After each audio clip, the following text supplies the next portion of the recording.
Hearing those words, I felt both guilty and wronged, hating myself for not being able to breastfeed my baby. As a mother, I felt inadequate. Yet, those words were so harsh, as if my inability to produce milk made me a terrible person. The doctor had clearly stated that it was normal, and my breastfeeding conditions were quite good.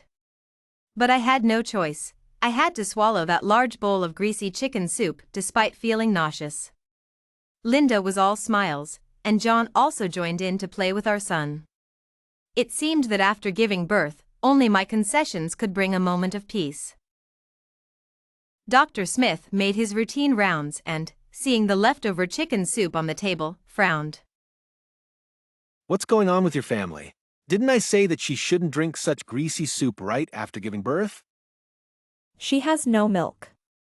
I made chicken soup to help her produce milk. Do you want my grandson to starve? Some family members just don't listen. I'm telling you, if she keeps drinking such greasy stuff, it won't help her produce milk. It will block her milk ducts and cause mastitis, missing the best time for milk production. The baby won't be able to have breast milk, and it will be counterproductive. Linda looked at me with disbelief and disdain. I worked hard to make chicken soup, and now it's wrong? Back in my day, we drank all sorts of soups during confinement, took care of the baby, and still did chores. These daughters-in-law nowadays are so delicate. I won't serve her anymore. Dr. Smith gave me a sympathetic look, offered a few more words of advice, and left quietly. Linda pulled John aside, whispering complaints about my fussiness loud enough for me to hear. I had heard from friends who had given birth that postpartum hormones could amplify emotions. I tried to take deep breaths like Dr. Smith, reminding myself that Linda made the chicken soup to help me recover, and that John was busy working and didn't have time to learn about childcare. I told myself that as the baby grew, our family would naturally become harmonious. I silently repeated to myself, "Don't get angry. Don't let hormones control you, everything will get better." But as I calmed down, I realized my chest was swollen and hard, like two heavy stones, and I felt dizzy. That night, I had a fever of 42 degrees. John said I was delirious, mumbling apologies to the baby and expressing a desire to go back to my parents' home. I didn't remember any of that. Only the excruciating pain from engorgement and uterine contractions, like countless steel needles piercing my skin. Despite the high fever and sweating, I felt a bone-chilling cold, shivering uncontrollably under the covers. John tried to hold me, but Linda pulled him away. Why bother with her? She's just unhappy with me and causing trouble. I wanted to say something, but all that came out were chattering teeth. The baby was startled awake by Linda's voice and started crying loudly, but I couldn't hold him. John hurried to soothe the baby while Linda stormed out, slamming the door. Dr. Smith urgently administered N4, saying the chicken soup was to blame. Only then did I realize I shouldn't have compromised. Now, not only was I suffering, but I also couldn't feed the baby. The baby's cries deepened my guilt, and John could only complain and ask me what to do. I was shaking and crying, feeling utterly helpless. Suddenly, my phone rang. It was Mary calling. John immediately took the baby and left the room. He always acted this way when my family contacted me, and I had grown accustomed to the disappointment. I didn't want him to hear the conversation anyway. I guessed Mary wanted to ask how the baby and I were doing. I should have happily told her that we were fine and not to worry. But as soon as I answered the call, I couldn't control my emotions, and tears started streaming down my face. All the grievances and sorrows came to my lips but were forcibly swallowed back, stuck in my throat. We went through the same thing. Hang in there. Perseverance is victory. Mary was my strongest support. She initially blamed me for marrying far away, But later she thought John, though not ambitious, was reliable. Linda and I had no major conflicts due to my forbearance, so she didn't say much. On my wedding day, I vowed never to cry to her, no matter what grievances I suffered. I would bear the consequences of my own choices. Originally, everything was manageable for me. But why did so many issues arise after having a baby? So many previously unnoticed conflicts suddenly erupted, catching me off guard. After returning from the hospital, Linda complained of a headache and spent the entire day lying in her room. I knew she was trying to pressure me into submission. But I had done nothing wrong, so why should I give in? Should I beg her to take care of me, only to be served greasy soups that would block my milk ducts and prevent me from feeding my baby? This time, for the sake of my child, I would not back down. Linda, please be patient and help with the postpartum care and the baby. I don't care what you say, John. I'm not listening. Gradually, John became irritable. Every time the baby cried, he would get extremely annoyed, shaking the baby vigorously and even yelling. The baby is so small, John! Later, he said he had to go on a business trip, claiming that if he didn't, he would lose his job. I have to go on this trip, Emma. If I don't, I might lose my job. I don't know if he was avoiding the situation or if it was true, but I chose to believe him. My disappointment in him grew. With no other choice, I had to put the baby in the car seat while I did housework and took care of everything else. Linda continued to avoid me. I still cooked her meals every day. After all, she was still the baby's grandmother. But she didn't take care of me during my postpartum period, didn't help with the baby, and didn't contribute a single penny. I decided that when she needed care in her old age, I would only help for a maximum of half a month. Not a day more. We had no obligation to take care of each other, but empathy goes both ways. If she didn't lend a hand when I needed it most, she couldn't blame me for not helping her when she needed it. Fortunately, I had a strong constitution and recovered well. My milk supply wasn't abundant, but it was just enough. Over time, I found a routine and became more adept at taking care of the baby. Apart from poor sleep quality, everything else was manageable. Days passed, and finally, the full month arrived. That day, John returned from his business trip. I thought I could finally get a good night's sleep. But as soon as he walked in, something was off. He stormed towards me, full of anger. Emma, my mom is sick.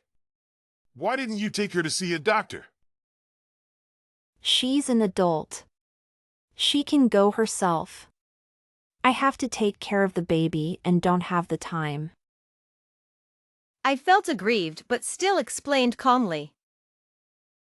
Do you know what people are saying about you? They say you can't produce milk, so the baby has to drink formula, which is not nutritious at all. They also say you're heartless and mistreat Linda.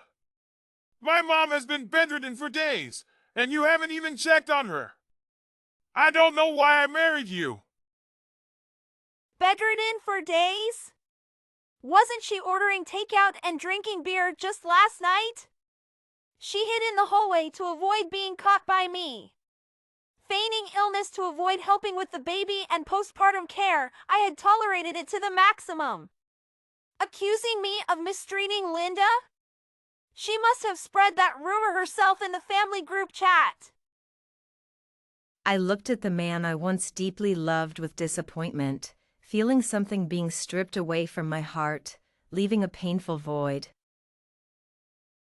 Emma stood in the living room, her voice trembling with fury. James, how could you say something like that? Do you think marrying me was just to get a free maid for your family? Despite everything she had endured, it hurt most coming from her own husband. Emma, I've treated you well, and now you treat me like this. When I'm old and bedridden, will you want to get rid of me? Emma laughed bitterly, her anger bubbling over. In which family does the daughter-in-law go through postpartum confinement without any help? Even if you don't take care of me, you could at least help with the baby, right? But what did you all do? You left everything to me. Do you have any idea how I've managed these days alone? In pain, tossing and turning, still having to nurse the baby, never getting a full night's sleep. Emma pointed an accusing finger at James. You accuse me of mistreating Linda, but isn't it you who are mistreating me? Linda, overwhelmed, covered her face and ran to kneel in front of Robert's portrait, crying and slapping herself. Listen to this, old man. I should have gone with you back then. I raised our son with so much effort, and he marries someone like this. What did I do to deserve this? Emma rushed to her side, desperate to reason with her. How have I mistreated you? Say it clearly in front of Dad. Go ask around which mother-in-law is like you, not caring during postpartum, not helping with the baby, sneaking out for barbecue and beer in the middle of the night, and then claiming to be mistreated. Do you think I can tolerate everything? Let me tell you, I won't tolerate it anymore. Linda, unable to respond, continued to bow to the portrait as if in a trance. James's face turned ashen, and he yanked Emma away from his mother. Emma! How can you talk to my mom like that? You weren't like this before. Can we still live together? If not, then leave! James kicked the coffee table, sending it flying. Emma instinctively turned to shield the baby, but the flying ashtray hit the back of her head. The baby in her arms was startled and began to wail. Ignoring the pain, Emma held the baby tightly, crying and comforting him. Then everything went black. When she woke up, she was in a hospital bed. Sitting beside her was her mom, Mary. Emma, are you feeling better? Emma's first reaction was to look for the baby, but Mary told her that Linda had taken him away. Emma felt as if she were plunged into an icy abyss. Mary hesitated, then told Emma what had happened after she fainted. After you were brought to the hospital, James called me for the first time to come take care of you. His family barely acknowledged me before. Mary, perceptive and sharp, quickly understood the grievances Emma had suffered. Though furious, she held back for the sake of the baby. They probably don't want to continue this, Emma. Whatever you decide, Mom will support you. Seeing the tears in her mother's eyes, Emma couldn't help but cry too. One wrong step led to another. Emma regretted not listening to her mother and marrying far away. But before the baby, they weren't like this. Now she saw their true colors and needed to plan for her and the baby's future. No matter what, living peacefully with Linda was impossible. She would surely make things difficult for Emma. A stable life was out of reach. James might seem fine on the surface, but his feelings for Emma and his way of handling things were deeply flawed. Mom, I want a separation. I just want the baby. Here I was, lying in the hospital bed, contemplating how to get my child back, while they arrived in droves. Uncles, aunts, and all sorts of elders. Our wedding wasn't even this lively. The room was packed, and my mom, Mary, sat resolutely by my bedside, not budging an inch. Emma, here's the folder. James handed me a folder. Through the transparent cover, I saw it was a divorce agreement. This man, whom I had loved for 3 years, carried his child for 10 months, and endured labor for, had wronged me. His mother had falsely accused me, and he had accidentally knocked me unconscious. To this day, I hadn't received a single kind word from him. Now, he wanted a divorce. Ha! Emma, we know it wasn't easy for you to have the baby, but our family took you in because of your gentle and kind nature. You've changed so much since giving birth. Isn't this false advertising? She thinks just because she had a son, she can act out. The in-laws treated her so well, and she's still causing trouble. Such a woman is a disaster anywhere she goes. You two are indeed incompatible. Our family doesn't want someone like you. Just sign the agreement and leave. Stop dragging this out. James looked away, tacitly agreeing with his relative's words. I couldn't be bothered to argue and held back my agitated mom. I'll agree to the divorce, but the child stays with me. Otherwise, I won't sign. Don't think I don't know their plan. Once, after a disagreement with Linda, an aunt suggested divorce, saying they could find John someone better. If I signed the agreement, they'd probably remarry him immediately and have another child. I shudder to think what kind of life my son would have. I can endure any hardship, but not my child. For him, I won't compromise. The child is the bloodline of our family. You can't be so selfish. With your bad character, you still want the child. He'll be ruined under your care. The child can't go with her. Shameless.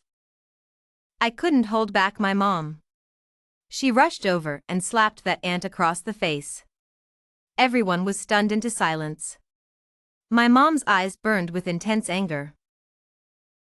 All of you are parents. Why make things so hard for a mother? She just wants her child. What has she done wrong?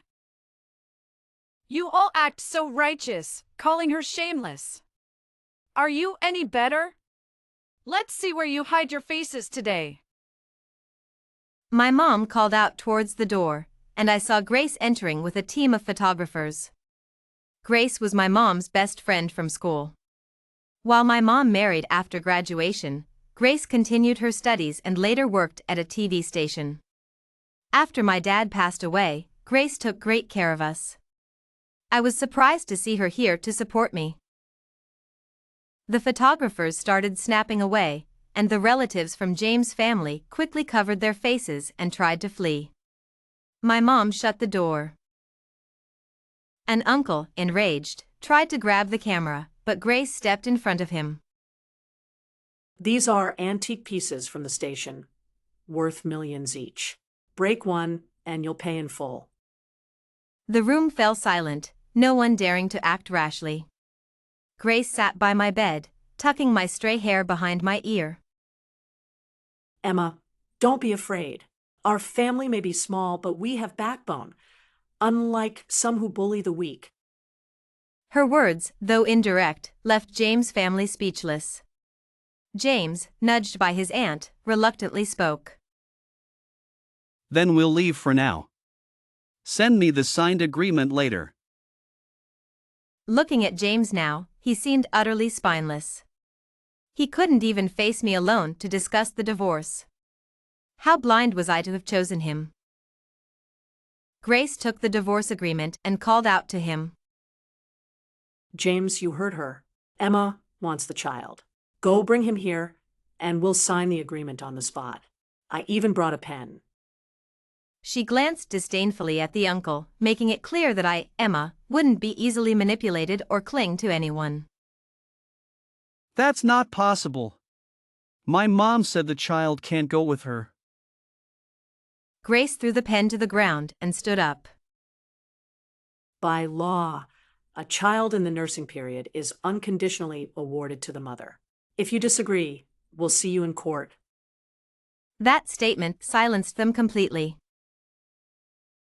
The Lee family values face-saving highly. If this matter goes to court, it would be a huge disgrace, and they would be the talk of the town. At this point, James only dared to glance at me before silently walking away. Mary didn't stop him, and the room emptied in an instant. After all, no one wanted to stay in the spotlight any longer than necessary. If things really don't work out, you should file for a separation. The child would be yours, and they would have to provide support. Also, with your head injury and hospitalization, you're entitled to compensation. I decided to follow her advice and proceed with legal action. However, that night, I received a message from James. My mom is so distressed over this that she's threatening to end her life. She bought a large bottle of sleeping pills. I'm begging you, can you give up custody of the child? I'll agree to anything you want. Would she really do that? She's such a good actress. One night she's eating barbecue and drinking beer, and the next day she claims I mistreated her. Would she really go to such lengths? I didn't believe it. I only want the child. I don't care about anything else. You know your mom well enough to know whether she would actually do something like that. Don't use this to pressure me. Even if she did something drastic, it has nothing to do with me. After a long while, James sent another message. Darling, I'm so exhausted. I never truly wanted a separation. They forced me into this. I know it wasn't easy for you to have the baby, and I know no one took care of you during your recovery. My family was inconsiderate, but I'm just so tired, too tired to handle all this. I also know you've endured a lot for my sake. I'm not blind, I see it all. But I always have to talk to my mom, mediating between you two, and now with the baby, I'm completely drained. Can you understand my pressure? As a man, I thought earning money was enough. Later, I realized I needed to manage the family and our relationship. But you and my mom are like two extremes, unable to coexist. I really don't know what to do. Reading these messages, I could imagine him slumped on the couch, chain-smoking, and crushing the cigarettes in the ashtray.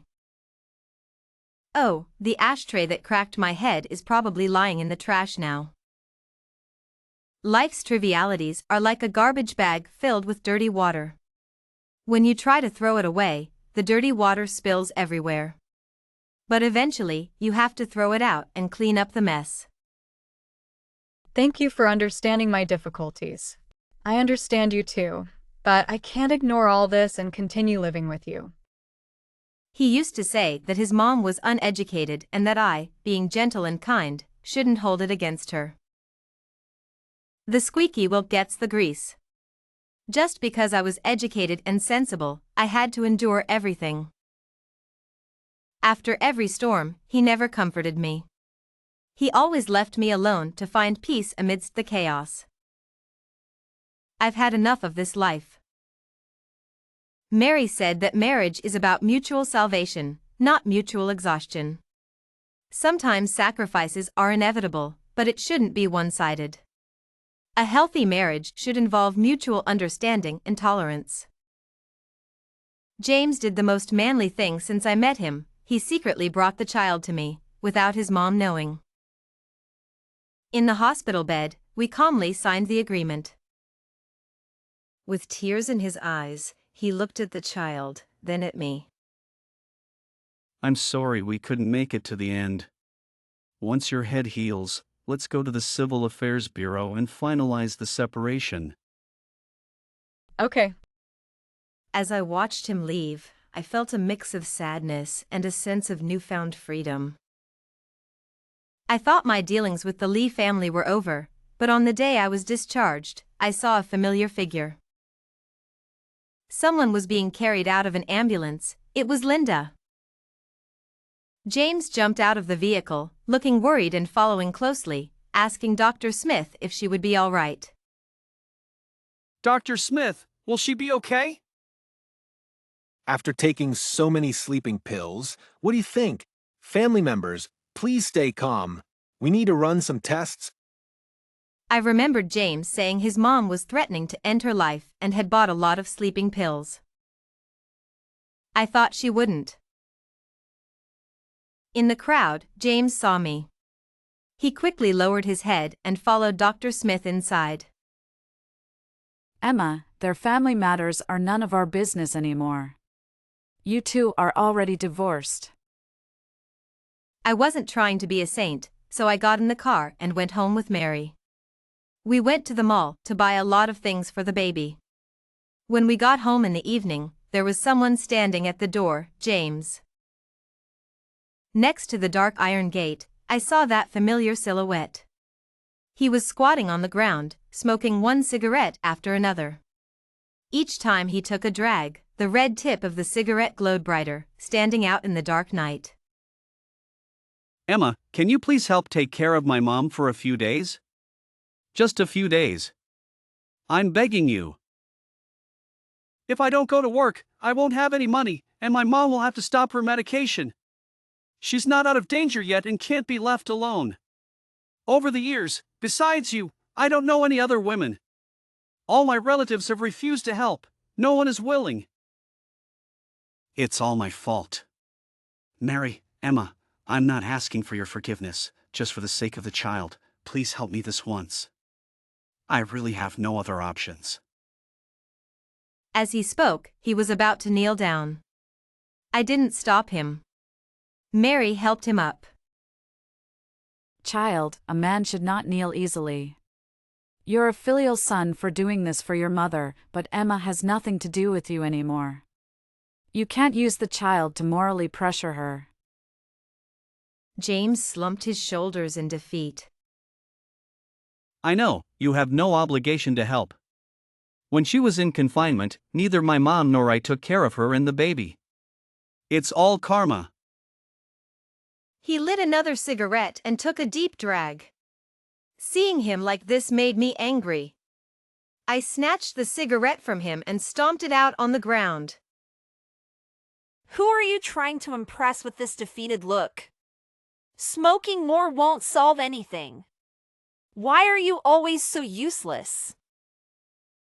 When I argued with your mom, you only ever told me to back down. Whenever she made a fuss, you always believed it was my fault. Even our divorce was because they pressured you. Are you even a man? You're just a puppet controlled by your mother. Get lost! Don't stand at my door! After 3 years, I finally said these words. I used to worry about hurting his pride. No matter how weak he appeared, I would comfort him. But I forgot that pride is earned, not given by others. Grace called. Her friend at the hospital said that Linda was in critical condition, severely poisoned, with slow breathing and deep coma symptoms. I thought about it. James had taken the child away and signed the divorce papers, which meant she had lost everything. She was a very controlling person. For her son to do something like this, she must have felt life was meaningless and chose to end it. It's true that pitiful people often have something detestable about them. Although I didn't like her, I didn't wish her any harm. I still hoped she could live well. The next day, I took the baby to the hospital. Only then did I find out that Linda was in the ICU, costing over $10,000 a day. No wonder James came to beg me. Such expensive medical bills, even as a department manager, he couldn't afford it for long. If he didn't find extra income, his mother's life would be in danger. Linda lay on the hospital bed, her hair half white and half gray, her face sallow and gaunt. It had only been a few days since I last saw her, and she had already become so haggard. If only she could have worried less, taken care of the baby, tended to some flowers, and joined the other ladies for some square dancing downstairs. How nice that would have been. But she had to meddle in her son's family, causing chaos, ending in divorce, and now she's in this state. Her eyelids twitched. Open your eyes and see, your grandson has changed again. He's a bit chubbier than before, very cute. I held the baby and talked to her for a while by the bed. Then I hired a nurse to look after her before leaving. In the evening, James sent me a message. Thank you. I know everything you've done. My mom has woken up. She said she seemed to hear you talking and now she's clamoring to see her grandson. My mom and I breathed a sigh of relief. She finally woke up. The next day, I took the child to see her. The look in her eyes no longer held the sharpness and suspicion from before. It was as if we were meeting for the first time, and all she had was admiration. You only realize who's genuine and who's not when you're bedridden. I thought I was done for, but you pulled me back from the brink. Emma, I was wrong. I'm sorry. She spoke with emotion and started crying. This wasn't the first time I'd seen her cry, but this time I was sure it was sincere. Dr. Smith said you shouldn't get too emotional, it could affect your condition. The longer you stay in the ICU, the more it costs your son. I never used to talk like this, but somehow, dealing with someone like her, I had developed my own way. Sure enough, she immediately wiped away her tears and started playing with her grandson. On the day she was discharged, I didn't hold the child. I went to say goodbye to her. In the future, if she wanted to see her grandson, she could come to my house, and I wouldn't make it difficult for her. As soon as I entered the ward, it was full of people again. The same people as last time, still looking at me with disdain. Look at her, getting kicked out and still clinging on. She must be reluctant to leave our James. Watch what you say. Her family has connections with a TV station. She might expose you. I ignored their sarcastic remarks. But then Linda suddenly spoke up. Shut up. Emma is the kindest, best girl. I never thought that one day, my sharp-tongued mother-in-law would speak up for me. The relatives fell silent. James was helping her put on a coat, and as she turned, there was a faint red patch on her lower back. Immediately, someone rushed forward to check. When they lifted the back of her shirt, her entire back was covered in red rashes, densely packed. These are bed sores. Emma, is this how you take care of the elderly? Such a large area. Did you not clean her properly? What's the point of you being here? Just to put on a show for us. Why isn't your TV station relative here? Come on, expose it, show everyone how you mistreat your mother-in-law. I didn't believe she could do such a thing before, but now I see she really did it. Get out of our family. Yes, kick her out. The relatives were furious. Michael pushed my shoulder repeatedly, while others stood behind him, accusing me as if I were some heartless woman. I was stunned. I had to take care of the child and couldn't look after Linda, so I specifically hired a caregiver for $400 a day. How could there be bed sores? Thinking this, I took out my phone to call the caregiver and question her. Suddenly, Michael kicked my phone away. I fell to the ground along with my phone. What? You want to call your TV station relative? We haven't even dealt with you for the last incident. The relatives of the Lee family shouted and were about to come at me. But I didn't feel any pain. When I looked up, James was standing in front of me. Stop it, all of you! He shouted at everyone and pulled out a file from his bag. See this? Divorce agreement. Emma and our family have no relationship anymore. She brought the child to the hospital to take care of my mom, and that's why my mom woke up. She's our family's savior. And you have the nerve to hit her? During my mom's hospitalization, did any of you come to visit even once? When I begged you all, did any of you come to help?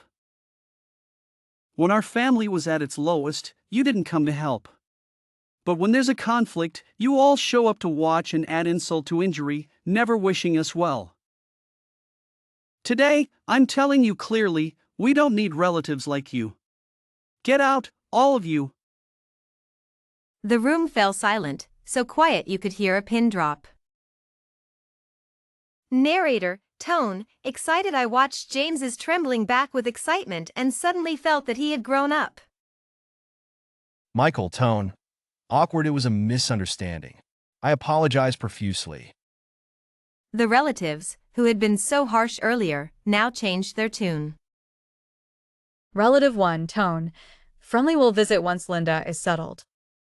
Relative 2, tone. Cheerful yes, we should keep in touch. They wouldn't dare sever ties with James. After all, he was a department manager at a big company and had helped them a lot. Narrator, tone. Serious. I called the caregiver and discovered that she had taken my case along with 2 other patients.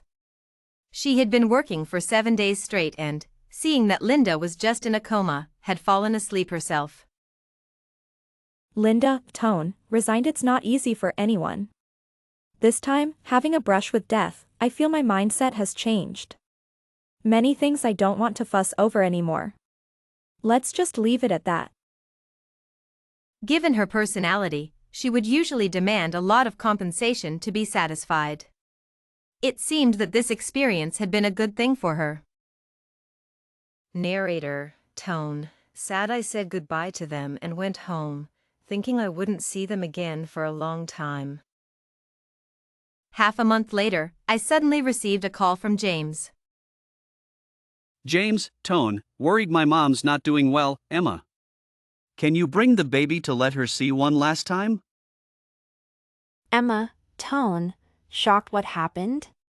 Wasn't she fine when she was discharged? James, tone, serious. It might have just been a temporary improvement. I brought the baby to the hospital again. Narrator, tone. Sad. Linda's face had lost all color, looking waxy and pale. When she saw me, she gave a weak smile. Emma, tone, gentle here. Linda, hold your grandchild. It was a kindness I had never seen before as she played with her grandchild. Linda, tone, regretful. Grandma can't watch you grow up. It's a pity, little one. You must listen to your mom. She suddenly struggled to catch her breath, taking a long time to recover. James, tone, distressed. Mom, don't say that. James's eyes were red, and I could barely hold back my tears. Linda, tone, apologetic. I just wanted the Lee family to have a descendant. When your father and I were young, we were affected by the one-child policy, so we only had this one son, and we treasured him. Linda, tone, sincere. Emma, you saw it too. Relatives can't be relied on. I just wanted the family to be strong. I was harsh on you, and I'm sorry. It was my fault. Linda, tone, regretful. I should have passed away sooner. If I had, you two wouldn't have divorced, and the 3 of you would have been so happy. James, tone, pleading. Mom, don't say that. Linda, tone, serious. Even though we're not together anymore, you still need to raise the child well and bring them up properly. James, tone, determined. Mom, don't worry. She gave a few more instructions, but eventually, she couldn't catch her breath and passed away peacefully. Narrator, tone, sad. James lay by her bedside, sobbing, and I couldn't hold back my tears either. We organized Linda's funeral grandly. Although we had signed the divorce agreement, we hadn't finalized it, so I still handled her affairs as her daughter-in-law, doing my best to send her off. That day, not a single relative dared to bully me. They treated me with utmost respect and even praised me to others. Relative 1, tone. Admiring Emma is both beautiful and filial. After the funeral, I packed my things to go home, but James suddenly stopped me. James, tone, emotional. Can we not go to the Civil Affairs Bureau? Can we tear up the agreement? Emma, tone, firm. I'm sorry, but we can't go back to how things were. Narrator, tone, serious. I no longer had the same feelings of love for him. Emma, tone, reflective. Only those who love each other can grow old together because a lifetime is long and requires a lot of love to sustain it. The remaining bit of love wasn't enough to carry us to the end, so it was better to part ways. I returned home, planning to rely on Mary for a while. Once the child was old enough to go to daycare, I could go back to work. Narrator, tone, surprised. Unexpectedly, one day when I came home, I found James there taking care of the child, while my mom was cooking. Emma, tone, puzzled. What are you doing here? James, tone, explaining I changed jobs.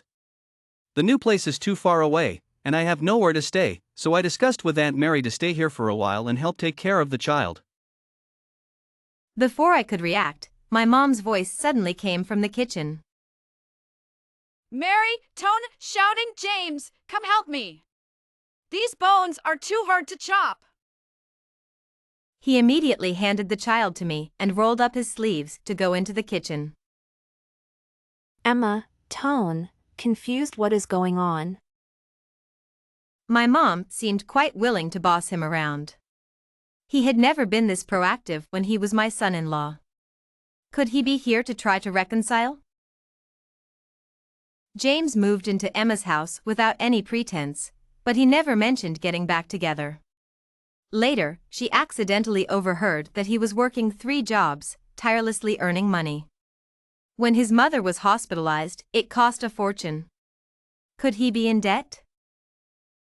Seeing him in such a dire state, Emma couldn't bring herself to kick him out. He was considerate enough to pay rent every month, cover groceries, utilities, and all the expenses for their child. At home, he did everything: laundry, cooking, taking care of the baby. Sometimes, when she was about to lose her temper with the child, he was even more patient than she was. It seemed like he had changed. He never lost his temper, wasn't as irritable as before, and his emotions were stable. Life was peaceful. He was also very attentive to her, caring for her in every possible way. Even the ladies in the community square praised him. If he had been like this before, I might not have wanted a divorce. When their son turned 1, on the same day James got promoted and received a raise, becoming a vice president. He brought home a big cake and a leather folder, handing it to Emma. A year ago today was a tough day for you. I've always wanted to make it up to you, but I waited until today. I hope it's not too late. Emma opened it, and it was a property deed. Bright red. In the city center, 120 square meters, fully paid. This must have cost millions. He had been working so hard to buy a house. Behind the deed was a gift agreement, already signed by him. Legally, the house belonged to her and only her. Her hands trembled with excitement, and a few more papers fell out: a divorce agreement. Is this the one we had before? But all the terms had been changed. If the woman initiates the separation, the man shall not object. After the separation, the man will leave with nothing, and the children will belong to the woman, along with all the assets under his name. The man must pay child support of 5,000 yuan per month. He smiled at her and handed her a pen. Emma, give me another chance to love you. I want to make up for everything I missed before, correct all my mistakes, and repay everything I owe you. Are you asking to get back together? That's quite a grand gesture. No choice. Once a man has money, he changes. He joked, but his eyes were moist. Emma knew how hard he had worked to earn money this past year, working day and night, taking care of the child and doing housework, often with dark circles under his eyes. Once, he came back late at night and had a severe stomach issue. You're over 30, yet you still smile like a fool. She couldn't help but touch his hair. When I have money, I'll buy you a big house. In the city center. Then you can give me a whole soccer team of kids, okay? He was no longer the naive guy he used to be, but his smile was still the same. He took the opportunity to grab her hand and pulled her into his arms. Darling! Who's your darling? Don't call me that. Emma! Emma! Emma! Suddenly, a soft little hand touched her leg. She turned to see their son smiling at them. Nothing is more healing than a child's smile. His eyes and eyebrows curved, looking just like his dad. Hug! James scooped him up into his arms and pulled Emma onto his other thigh, kissing them both. Darling, you know, I've imagined this day countless times. Out of the corner of her eye, Emma saw Mary leaning against the door, smiling at them. The end.